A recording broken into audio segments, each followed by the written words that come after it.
He then ramps up the pressure once again, tells them about how hard it's going to be and the work they have to do outside of class.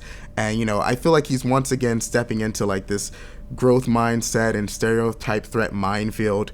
And in some places, it's almost as if he's really responding to previous students that he's had that might have said things like, I had no idea this class was going to be this hard and the work is so time consuming. Do you have any suggestions for, how an instructor can make it clear that, yes, this class is going to be challenging and difficult, but ultimately it'll be rewarding and ultimately, you're going to enjoy mastering the material? Right. So it's really great to help students calibrate to some extent the workload, but then talk about what you yourself as an instructor found interesting or worthwhile. We know that one of the issues about STEM careers, in engineering, there was a report a few years ago called Changing the Conversation, where the authors noted that when people talked about what engineers did as careers, it was about applying math and science.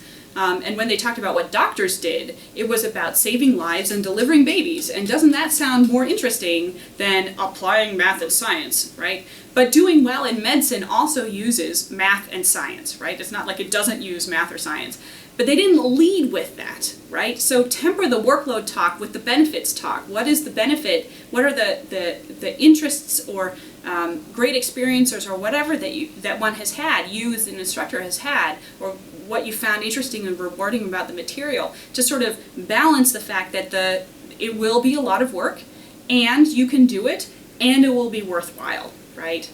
And also the instructor does offer help at this point, right? I think he reminds them that he's available on email and office hours, and use those as opportunities to, when you are having a tough time, come ask for help, because sometimes you may be investing time that could be shortcutted, if that's a word, just by asking a question and getting it answered, right? So talking about the benefits of actually putting in all of this work at the end of the day and making sure that they feel like they have the resources to get through the tough times.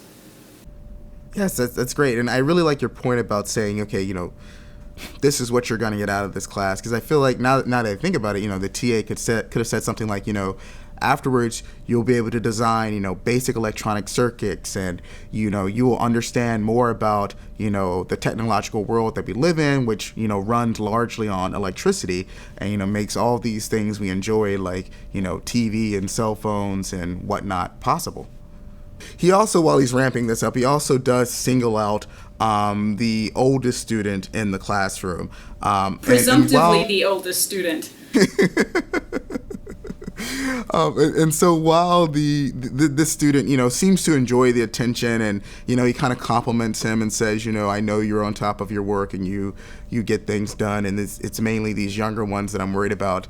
I feel like even though there's that compliment in there, like still singling out this older student and, making the younger students, feel excluded, it can look like you're playing favorites, it can, again, make them feel like, oh, because I'm young, maybe he perceives me as less likely to do well in this class because, I don't have the same focus or determination as this older student or something. So, he's trying to, make the point that, whatever the free time that you might have had before, you may no longer have as much free time, and you may not be able to participate in all the stuff you used to do. But there's got to be a way to make that point, without making particular students feel excluded or singling out any particular student, right? Absolutely, and just talking about it as, coming from his own experience could be a good way of addressing that, right? Is saying,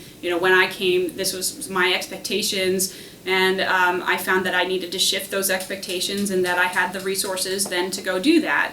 But I might have had a tough time to start with until I started changing how I prioritize that time, right? You are the expert of your own experience, so talking about it from your own perspective rather than presuming that you know what others' perspectives are is probably a better route to go. Like, even that one student, it's pretty presumptive that the instructor knows how the student spent his time. I guess they had the relationship from the previous class, but that doesn't mean that student is going to behave in exactly the same way in this new class. So that's an additional sort of, there's that cognitive load of impression management thing again, right?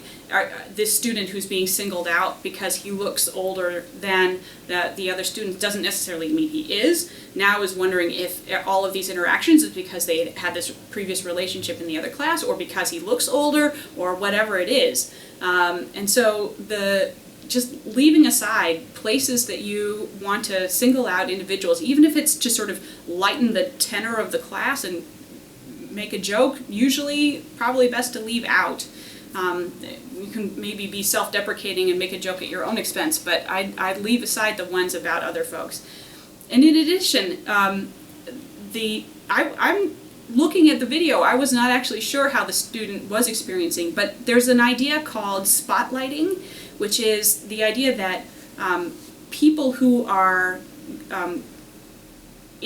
have their heart in the right place and want to make things better for underrepresented students of some kind are trying to call them out in various things in order to help them more, but the spotlight on them can be challenging as well, right? They can't recede into the background like everyone else does.